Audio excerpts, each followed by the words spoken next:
Welcome back to Robocraft, gamers of all variety. I am Roland. Today we're going to be talking about the new patch notes going live tomorrow, and I'll also be showing you a couple of my newer builds.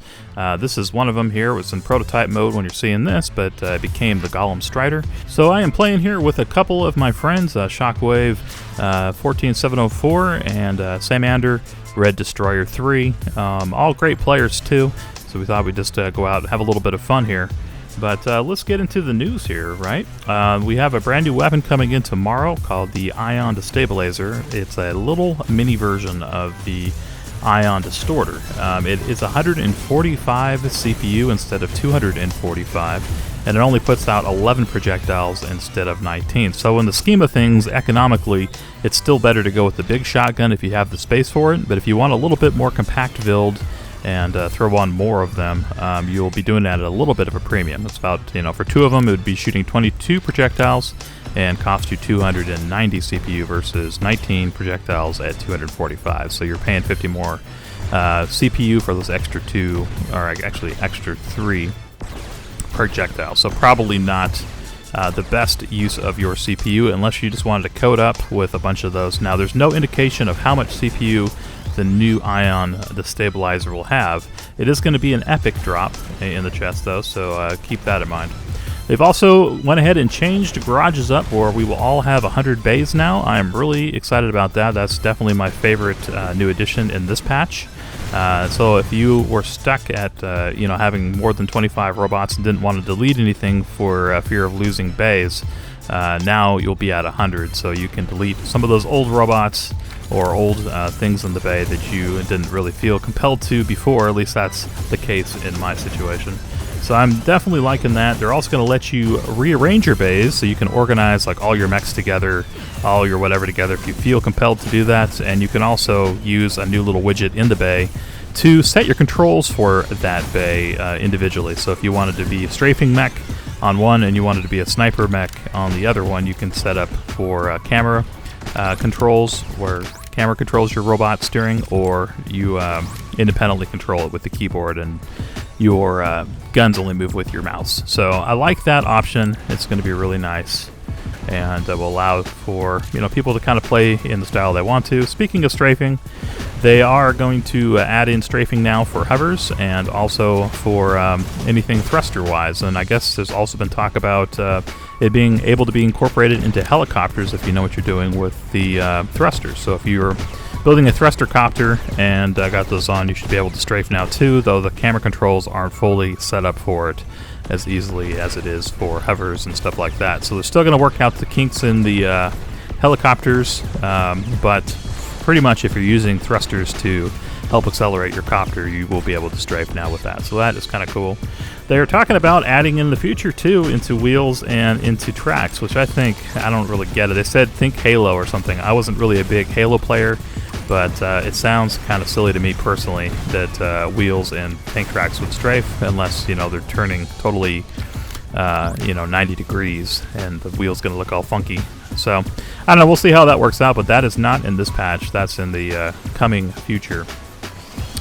Alright, so let's look here. We have a couple interface changes too. They've taken out the edit robot, play game, and select button just for play, and then they're going to have a menu drop down categorized by, I guess, the way you use it the most, it sounds like. So, it would be like build robot first, then test it, then single player, then deathmatch, then battle arena, and so I guess it's also going to improve the menu visually. In fact, they've made a couple UI changes pretty much throughout just to make everything look a little slicker, so names can be supported a little bit easier. So I think that's going to be good overall. They did decide to add in a splash screen now when you go into edit mode or between edit mode and like looking at your robots and stuff like that. They say it's just to kind of help people compartmentalize the difference in controls. I don't know if that's really true or if they just needed it to be a little bit more fluid for some reason, but anyway, that's what they said in the notes. There's going to be some edit mode changes too. I'll read through those patch notes real quick here. It's going to remove the mouse clickable buttons on the top of the edit menu, so holding control won't allow you to click those anymore. They're just going to use shortcut keys pretty much for that now. Let's see. They've also just put a couple little hints for new players. Q and T. You know, most people who've played for a little while will know that Q and T will get you into the blocks or test mode. But now, you know, this is little hints there and stuff for people who aren't as used to that. They are have a tutorial in development, it said, but that's not actually going to be released yet in this patch. They did do a bigger CPU bar on the bottom of your screen too, just letting you see when you're in build mode how much more CPU you have visually instead of just by number. So that might help some of you just want to get a kind of more perspective of how much more you have to work with and how much the next part is going to use too. So I think that will be interesting for some players.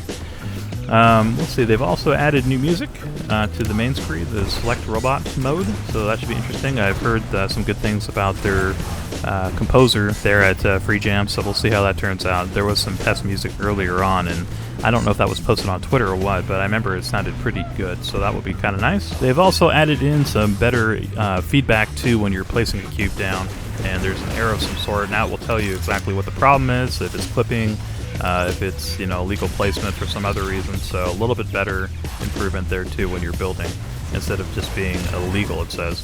Now some other changes. It says now in build edit mode, if pressing down will make you crouch. So I guess instead of moving backwards, you'll be crouching now, as I guess that's kind of a norm in other FPS games. Hopefully that is just an edit mode, because I will definitely be customizing that back to the way it was, because I like pressing the S key and going backwards and just using shift to crouch, but I guess that's just my preference. Tesla blades have been reduced a little bit in power. Sad face, right, for a lot of you Tesla players. I also built a Tesla robot too, which I'll be showing off a little bit later. So, but they are super potent right now and probably even a little bit overpowered. As you can see here, my friend Shockwave does just awesome with his Tesla robot. He's always kind of been a Tesla player, and then Samander and Red Destroyer 3 were also kind of playing around with it. So I was impressed by that, and went ahead and built the Dune robot 2, Dune Raptor, and I played that a little bit later, so you can check that out. But it did pretty well too, with some kind of electroplating similar to an Electromantis. Anyway, I'm kind of getting off topic here. Let's get back to the notes. So yeah, reduction in damage on the Tesla blades. No change on the small ones, but they reduced it by 7% from 67,500 damage to 63,000 on the mid-level Teslas, and on the big Teslas, they reduced it from 101,250,000, or 101,250, don't want to confuse you guys, down to 88,200. So it is a pretty sizable chunk of damage, but I think it's still going to be just fine at 88,200, as it's definitely the most potent weapon, or one of the most potent weapons in the game. In Team Deathmatch, they've also redefined the borders in that map, as I guess Free Jam said there's people going to places they did not intend them to, which I imagine is way outside of the little pit area, way out onto the ledges on the left and right side. So that should be reduced down to just kind of be more concentrated in areas that everybody can get to. They have also reduced the regeneration super heal on all the other game modes except for Team Deathmatch. So Battle Arena and the Pit have been reduced to 3 seconds, but Team Deathmatch will remain at 15 seconds. In addition to that, they've also added a special effect, and visually and sound-wise, to having that heal, super heal ability, so you'll know who has it, who doesn't, so you can choose your strategy if you want to try to kill them, or leave them alone, as they have that 5 times super heal thing going on. We also got 2 new holo flags. We got the Turkish and the Danish flag. That's pretty cool. I have some heritage from Denmark, so that'll be kind of neat to see in the game. Let's go ahead and move on down now to bug fixes and talk about some of those.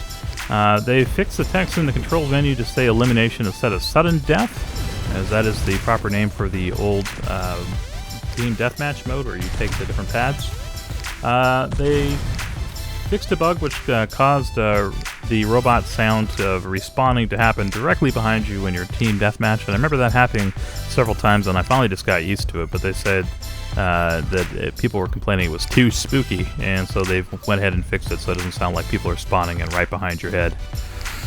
They've also fixed a bug which has caused the error reading invalid placement of cubes. to pop up when it shouldn't. So if you were frustrated before trying to place down something that should be perfectly legal, that won't happen anymore, so that's real nice.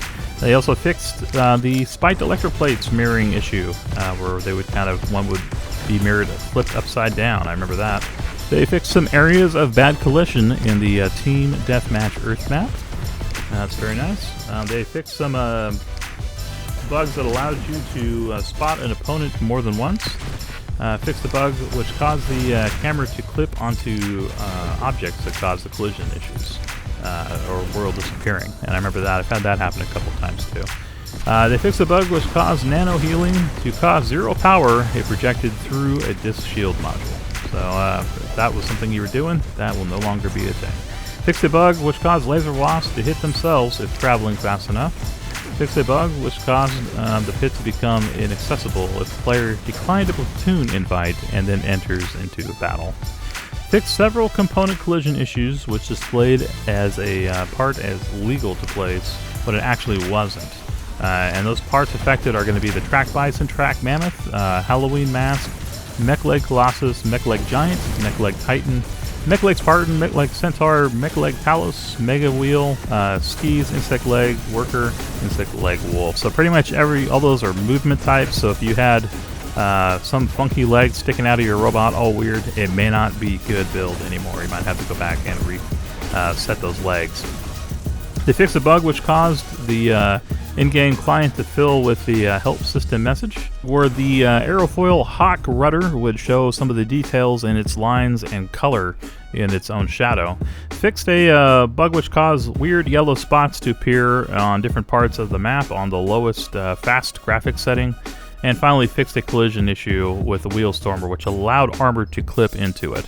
Well, that is the end of the notes and the end of my match here with Shockwave, Samander, and Red Destroyer 3. Shockwave got that 11-0 kill thing with his little Tesla flyer. I wonder how it's going to be affected by the new reduction in overall potency for those. I don't think it's going to hurt him too much, though, as 88,000 damage is still a whole lot. Got kind of a mediocre box here. Not too bad. If you guys have enjoyed some of this information for the upcoming patch tomorrow, please thumbs up this video. I'd appreciate that very much. And if you are not subscribed, please do so, as that encourages me to continue to do these sort of videos. Here's a cool little thing I saw in the market in the food contest. It didn't really win anything, but I thought it was kind of cool, so I thought I'd throw it in here. It's this little flies and soup thing. I just thought he did such a good job with his little fly wings and body and all that, so I had to show this off. Anyway, so for the rest of this video, I'm going to be playing my Dune Raptor, something I put together that kind of mimics some of the Electromantis stuff I had in the past, and actually something I had called the Raptor a long time ago, which I deleted prior to even building the Electromantis series. Decided to kind of bring it back, turn it into a Tesla. It's a little bit less block intensive than my old stuff, though. But uses a new top rack suspension system for plasmas. So use the Devastators up top. And then I'm using the little Hornets, as their DPS is surprisingly good for front side. And as you can see, my connection points just kind of snap right off, leaving the rest of my body intact, though. So that's kind of what I wanted to do when I was designing this thing. So I do get a little tilted. I did throw a couple of Hawk stabilizers on the back, or as I call them, I guess, Hawk rudders. Put them behind those T4 plates. And trying to get this guy here with my Tesla blades. Oh, a little bit of lag there. That does not help out anything. So let's see. One of the things I like about this, though, is having that top rack plasma. It does help a lot when you're trying to leave someone behind in the dust, or if you need to kind of move yourself and get positioned for a better Tesla strike. I didn't put a whole lot of Teslas. I didn't really stack them on like I see a lot of people doing. I just went with a single row, as I wanted to make a lower CPU variant of the Tesla robots a lot of people were into. So this thing, if I remember right, is level 42, so 920 CPU, and uses a lot of electroplates and stuff to kind of keep itself together. And right now we just got our face blasted off, so we're kind of having a hard time flying, getting all crazy, but we're going to get regenerated here. There we go. So far I've liked this thing a lot. It's a lot of fun. A little bit different variation on what I normally choose to play. But you can't catch people, especially if they're not paying attention. Like this dude here, who's about to get his face ripped off. And then you got the plasma backup if you do bounce off them like that, which is kind of annoying. Look at that guy in the background with his 2 mega hovers. I actually have built something like that was supposed to be like a hover bike. Had the exact same problem. But you definitely want to take your creations out into test mode before you bring it into team deathmatch game, in my opinion. So let's see if we can get better luck here and sneak up on somebody and get a better hit with our Tesla. Can we take this guy's legs off? That would be great if I could, but he sees me for sure, so I don't really want to give him the advantage. Look at all those SMGs he's got pegged on the front of his vehicle. That is a little bit nuts. I guess it does kind of work as good armor. They must be the lower grade ones, I'm guessing. Here we go. Let's remove some of these. We don't need that. Or that one. And one more. Let me pull that one off, please. And can we get him? I'm trying to time his jump, so we had to finish him off with plasma. If I had some heal guns, I would be supporting that guy. That's one thing I do like about my more versatile mechs, is they have a little bit of everything, you know, damage and healing on board. That guy was made real short work of. Alright, getting hit by flak again. That is one way to lose a lot of your components really quickly. And ouch. That little block tank got me with his plasmas. Alright, let's get back in here and do a little bit more hunting. There's a flyer. I can hit him some of my hornets, but it's not going to do a whole lot of damage to him. These are kind of surprisingly accurate, the hornets. I guess if the bot's big enough, though, you'll pretty much hit it every time. Alright. Can I kill a flyer with Teslas? Yay! That was fun. And now let's blast this thing in the face. And it's going to blast me in the face. So I'm going to retreat and see if I can get some distance between it. Or kite it into some other enemies. I was trying to go for that guy.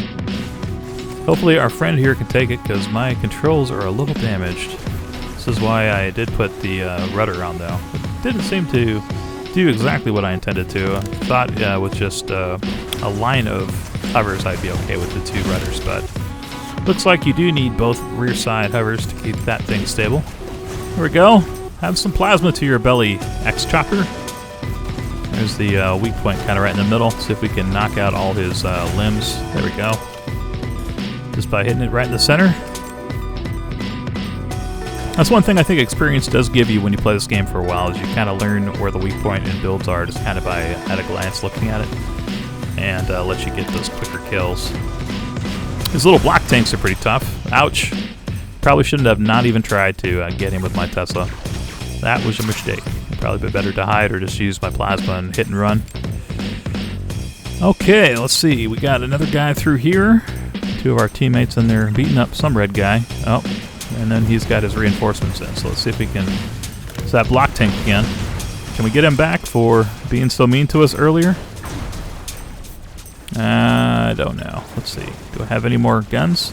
We can get underneath him and peel his gun off. That will probably end him. Oh no, he's got 2 of these little plasmas. So let's play a game of plasma dodgeball, and hopefully I peg you in the face before you peg me in the face, as I like it better when you die in a fire than when I die in a fire. There we go. And our X-Chopper is back, causing all kinds of havoc on my little buddy here. But he doesn't seem too affected by it. Let's see if we can peg him under the underside. Rip his rotors off. Gonna pluck your wings off, and then poop right in your face with some plasmas. And yes, another Tesla kill. Cool. So I'm kind of using Teslas, it seems like, as a backup more than a primary weapon so far. But if I can do a good sneak up job on somebody, I will lay some waste to them. And with the new notes coming into play too, should be interesting to see if there is more of an issue with kind of constantly touching a player when you try to stealthily surprise them, if they can jump out of it a little easier. I noticed when I'm playing the Bicker Walker style robots, the Teslas usually can't hit me hard enough before I jump and then rain down hell on their little robot faces with my plasmas. So we'll see if anything changes here. And he is trying to murderize my friend, so he did a little sneak up job there. Stay still, just a little bit longer. There we go. There we go. We just need to very meticulously remove the skin from your butt and put that right into the robot graveyard. Alright, and let's see. We got another guy hiding around the corner here. that same tanky guy. Seems to be beating up on all our guys. Let's finish off him. And can I Tesla him? No. Looks like he ripped off my front and right side Tesla. Rained down some hell with these little Hornets, though. I was looking at the chart they put up on the forums, and supposedly the Hornets have the best DPS of all the SMGs. So that is interesting. Besides, I think Megas might have outclassed it, of course. But besides that, I was kind of surprised. I didn't think Hornets were going to be as high DPS. Of course, the accuracy is worse. So that's assuming that you hit with every shot, and of course you won't. You have to be a little closer. But I decided to throw them on because they're so small, and they fit on the front of pretty much anything pretty easily. And it seems like with 4, I'm still getting a pretty reasonable fire rate, even though it is a lower DPS weapon as far as per shot. But overall, I think that fire rate should accommodate pretty good damage output. So let's see. Let's see if we can get this guy destroyed again.